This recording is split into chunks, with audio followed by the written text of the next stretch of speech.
Dear students, hello. My name is Olha and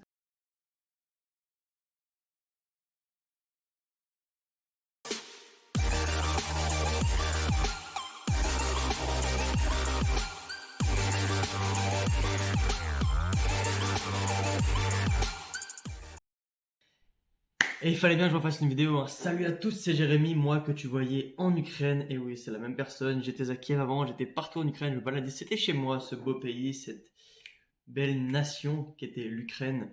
Euh, l'Ukraine, mon pays, mon cœur, mon âme était là-bas pendant des années, le temps que je fonde une famille, que j'ai un bébé, que j'ai une femme là-bas.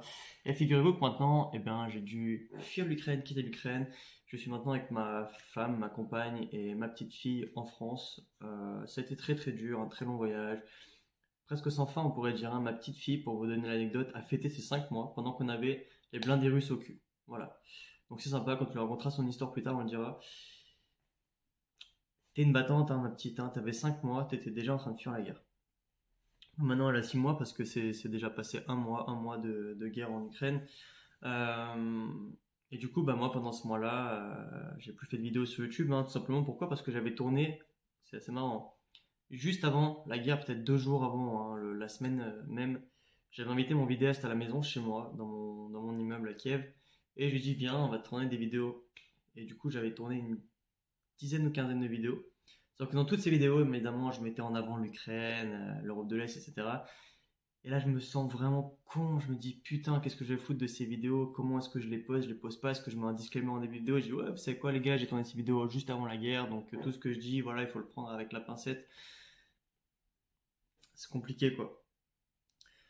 Du coup, je remets une vidéo voilà, sur ma chaîne Jérémy Michel, le bachelor de l'Est, parce que le bachelor, ben, j'ai toujours cette âme de bachelor, j'ai toujours envie de transmettre à travers de cette chaîne YouTube, à travers de mon canal Telegram aussi, euh, les notions que j'ai apprises, tout le savoir que j'ai de par mes années des années d'expérience de coaching, et mes années aussi d'expérience avec les femmes de l'Est, donc autant profiter de cette chaîne YouTube, voilà, où il y a eu un petit peu de mouvements avant la guerre pour transmettre encore et encore.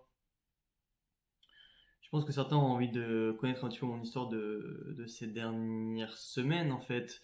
Qu'est-ce qui s'est passé pour nous? Ben voilà, ceux qui me suivaient, vous le savez très bien, j'habitais à Kiev, je me baladais souvent un petit peu partout en Ukraine. J'avais une petite fille qui était née fin septembre 2021, j'ai une compagne ukrainienne aussi, et donc bah, ma fille forcément elle est franco-ukrainienne. Et moi, comme pas mal d'autres expats sur Kiev, et comme beaucoup de gens qui vivaient sur Kiev, on a beau nous répéter tous les jours, il va y avoir la guerre, les Russes ils vont arriver, il va se passer ça, ça, ça, ça, ça. Nous, on les regardait, on rigolait, on disait, mais tu sais quoi, regarde, on est ici à Kiev, on vit sur place, il se passe rien, rien du tout.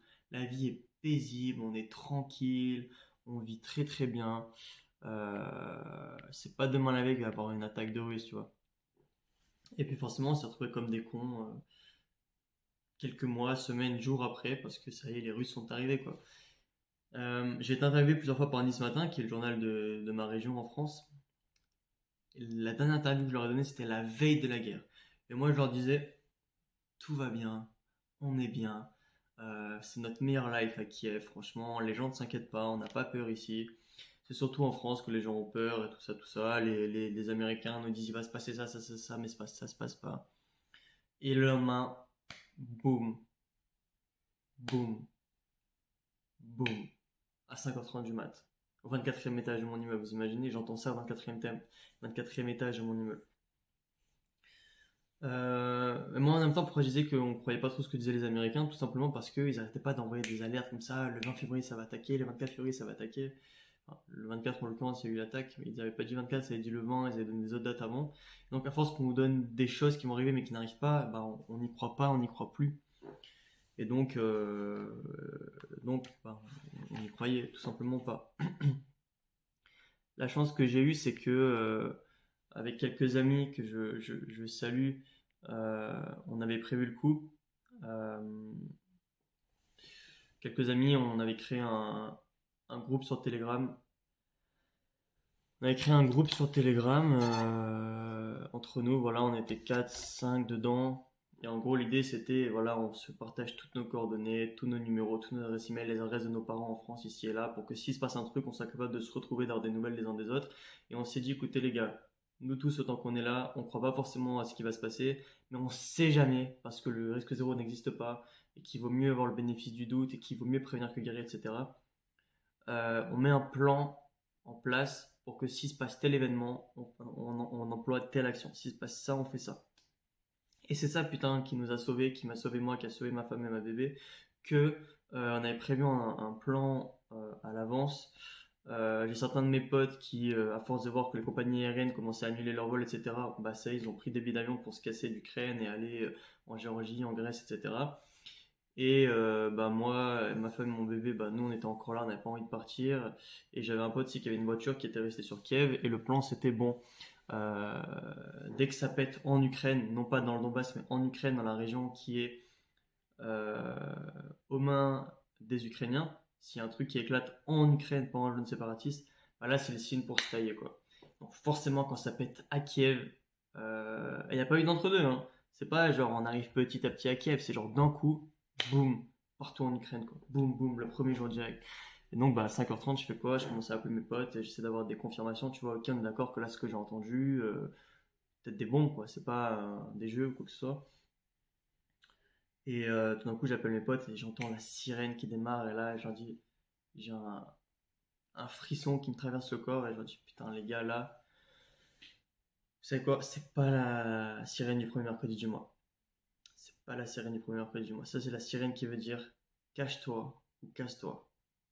Et putain, quand je dois annoncer ça à ma nana, que je dois la réveiller sans trop l'inquiéter, sans la faire mettre en PLS, tout ça, je lui dire, écoute, en anglais en plus, écoute, ma chérie, je suis désolé. Enfin, je suis pas désolé, en vrai, moi, j'ai plus rien, mais. Euh, je me rappelle ce que je dis, hein. Ukraine is under attack.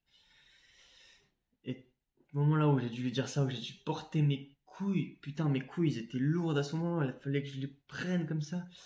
C'était dur, hein, d'annoncer ça à ma nana ukrainienne, voilà, qu'une seconde à l'autre, bah c'est, je suis désolé, tu perds tout là, tout. Donc prends le maximum avec toi, mais le maximum que tu peux dans ton sac et tout. On va remplir la bagnole de mon pote qui va arriver dans 1 heure en bas de la maison.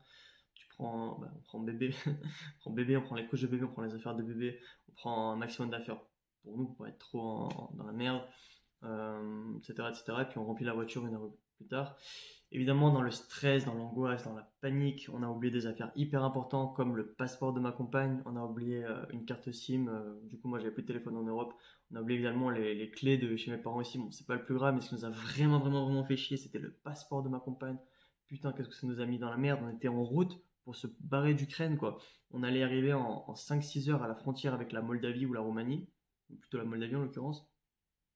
Et putain, après 2 heures de route, elle nous dit quoi, ma compagne, elle nous dit les gars, je crois que j'ai oublié mon passeport, je crois que j'ai pas mon passeport. Et nous, on se dit, bon, t'inquiète, tu vas le trouver et tout. Du coup, pendant qu'elle cherchait, on continue à avancer, avancer, avancer. Et petit à petit, on commence à comprendre qu'elle l'a vraiment pas. Mais même quand elle nous dit qu'elle l'a pas, on continue à avancer parce qu'on voilà, on n'a pas de solution. On va pas forcément rester sur place comme des cons, on va pas revenir à Kiev, etc. Et donc, on a cherché pendant des heures en fait une solution. On a fini par s'arrêter. On a pris 3 heures à s'arrêter, à trouver une solution. Qui allait pouvoir nous ramener le passeport? Est-ce qu'on retourne chercher à Kiev? Quelqu'un nous l'emmène? Est-ce qu'on donne rendez-vous dans un autre point, quelque part à l'ouest en Ukraine pour que ta ta ta ta? Au final, on a laissé passer des heures. Personne ne nous a emmené le passeport. On s'est barré quand même. Et on ne savait pas quel cap on prenait. Est-ce qu'on prenait Moldavie, Roumanie, Hongrie, Slovaquie ou Pologne? On a hésité entre tout en fait. Au début, on a pris le cap vers la Pologne. Non, au début, on a pris le cap vers comment ça s'appelle, la Moldavie. Ensuite, on a pris le cap vers la Roumanie, parce qu'on a entendu que la Roumanie pouvait potentiellement accepter les Ukrainiens sans passeport. Enfin, ça, on l'a appris après, mais au début, on s'est dit, on pourra leur donner un billet à la frontière, soit Moldavie ou Roumanie, ça passera tranquille. Après, on s'est dit, Moldavie, ça pue du cul, il y a une zone séparatiste là-bas, il y a des Russes en Moldavie, c'est pas la bonne idée. Après, la Roumanie, on s'est dit, peut-être, mais la Moldavie, comme la Roumanie, pardon, comme la Roumanie, ce n'est pas Schengen.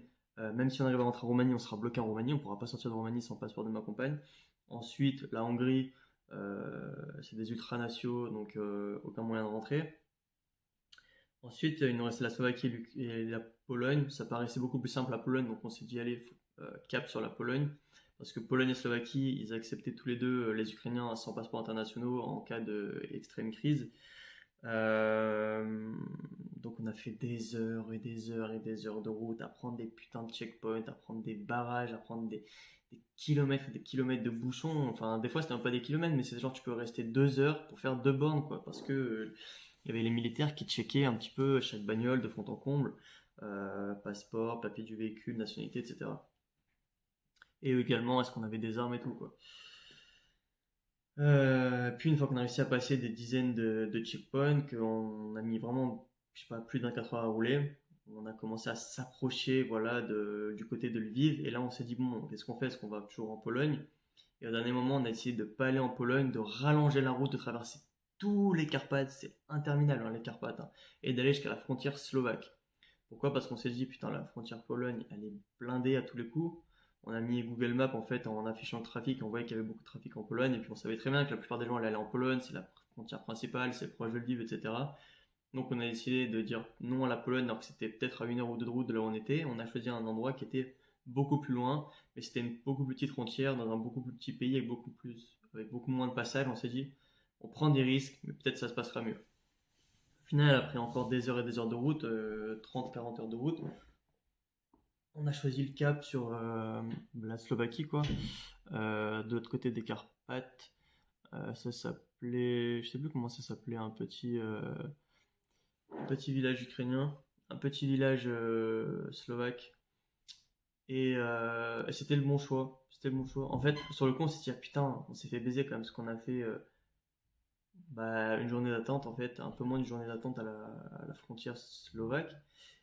Mais après coup, on a eu l'information que du côté polonais, c'était 2, 3, 4 jours d'attente. Donc on s'est dit, waouh. Et après de nombreuses péripéties, on a réussi à passer. On a été arrêté un certain nombre d'heures à la frontière aussi, même au poste frontière lui-même, une fois qu'on avait réussi à passer dans le poste frontière parce qu'il y avait un problème avec les papiers, etc. Donc là, ça a pris du temps en plus. Et après 40 heures sans dormir, 40 heures sans s'arrêter de conduire, on a fini par arriver côté slovaque. On est allé jusqu'à Kozice, qui est la deuxième île de Slovaquie. Et là, les choses ont commencé à mieux se passer. On a été accueillis par des gens. J'ai eu de l'aide de certaines personnes. Merci à ceux qui nous ont aidés. Euh, donc la première nuit, on a pris un hôtel, mais suite à ça, on a pu avoir une aide. On nous a prêté un appartement, etc. En attendant, pendant 2 semaines, que notre situation se débloque et qu'on puisse aller jusqu'à comment ça s'appelle qu'on puisse aller jusqu'à Vienne, faire un laissez-passer pour ma compagne, un visa, etc. pour prendre l'avion sans passeport et aller jusqu'en France. Et entre-temps, on a été hébergé par un couple âgé, mais ultra génial, que je remercierai toute ma vie, et qu'on a loué des super liens avec eux, qui s'appellent Stan et Zlata. Euh, Là, c'était un cadeau des dieux, carrément. On a vécu pendant peut-être pas 2 semaines, peut-être 8-10 jours, dans une maison, mais gigantesque, la plus grosse maison de ma vie. Une maison éco, en bois, enfin un truc magnifique. Euh, Avec une piscine écolo aussi, une piscine naturelle, etc. Évidemment, on s'est pas baigné parce que la Slovaquie, c'est à peu près aussi froid que l'Ukraine, un peu moins quand même. Donc on a tissé des super liens avec eux tellement que Zlatan, quand on est parti, a versé quelques larmes. Je t'embrasse Zlatan, je t'embrasse Stan aussi. Et puis big up aussi aux autres personnes qui nous ont aidés, Jérôme, euh, Hélène et toutes les autres personnes qu'on a rencontrées en Slovaquie. En Slovaquie, on a eu mais tellement de gens qui nous ont aidés, mais c'est magnifique quoi. Parce que du coup, on est arrivé, on était à pied en Slovaquie. On est allé en voiture jusqu'à la frontière, jusqu'à Kozice, mais après on était à pied. Donc, heureusement qu'on avait des personnes pour nous aider, parce que sinon, ça aurait pu être un petit peu plus compliqué que ça. Surtout moi sans carte SIM, sans rien, on était vraiment là, c'était galère, hein. Et puis voilà, quand les semaines et les semaines sont passées, et on a fini par pouvoir arriver jusqu'en France, quoi, jusqu'à Nice. Et puis mes parents qui n'avaient jamais rencontré ni ma compagne ni ma fille, bah ça a été un cadeau pour eux, quoi. Bon, les circonstances sont quand même déplorables, hein. On a fui la guerre, mais d'un autre côté, on a pu retrouver ma famille, ma maman, mon papa. Bientôt, j'espère, on ira voir ma tante, ma grand-mère, etc.